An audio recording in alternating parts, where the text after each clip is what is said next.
Introduce yourself and tell us something interesting about yourself too. Alright, my name is Jeremy. I'm the singer of We Are the Fury, and I just had the most amazing barbecue lunch in Rochester, New York at Dinosaur Barbecue. Your debut album Venus hit stores on May 22nd. Tell us about the recording process. It was kind of a lengthy one, I guess. We recorded Venus we started pre-production back in April. It had all been songs we'd been writing for about the year before that, and some up until we went into the studio.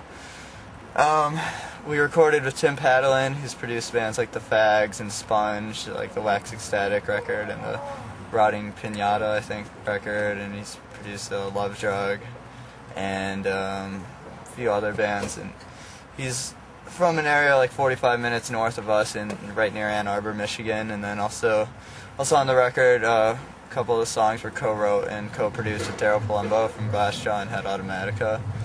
And we recorded the record from about April into the early part of June, where we pretty much the day we got out of the studio we headed on Warped Tour, and we weren't even there for the mixing of it, which is kind of weird for us. But it's all done now, and we're happy with how it came out, and it comes out May 22nd, which is later than we thought it would be, but we're just glad that it's coming out. Your album was originally supposed to come out back in September. Mm-hmm. Why was the release delayed for so long? Our label pushed back the record. The main reason they didn't want to put it out fourth quarter, which is like the winter when a lot of big records come out.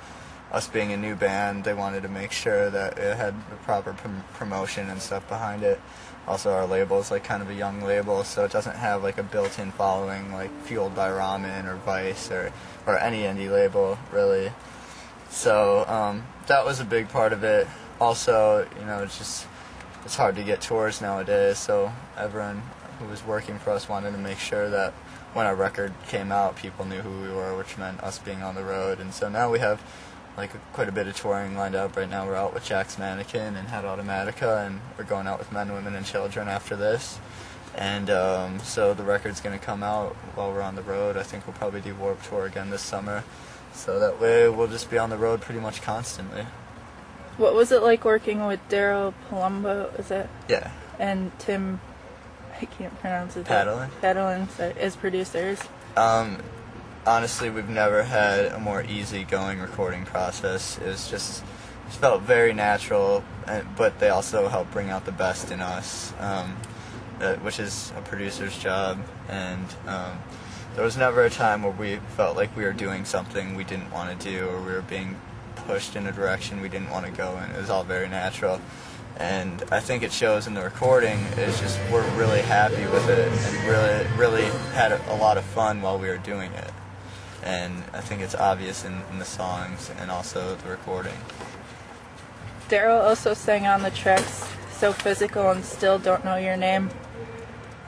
How did the idea come about to have him sing on those tracks?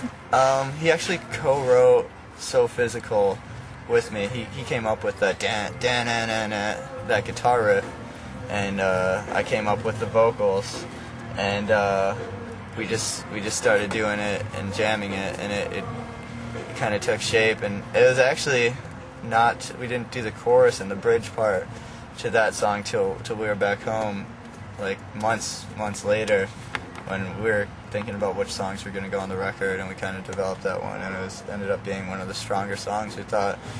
Still Don't Know Your Name, when I wrote that, like, I always thought it was like just a really fun song. I think Daryl also helped on that one come up with like an idea of like the whole Still Don't Know Your Name concept. Was kind of our idea together, and I'd always wanted him to sing on that one.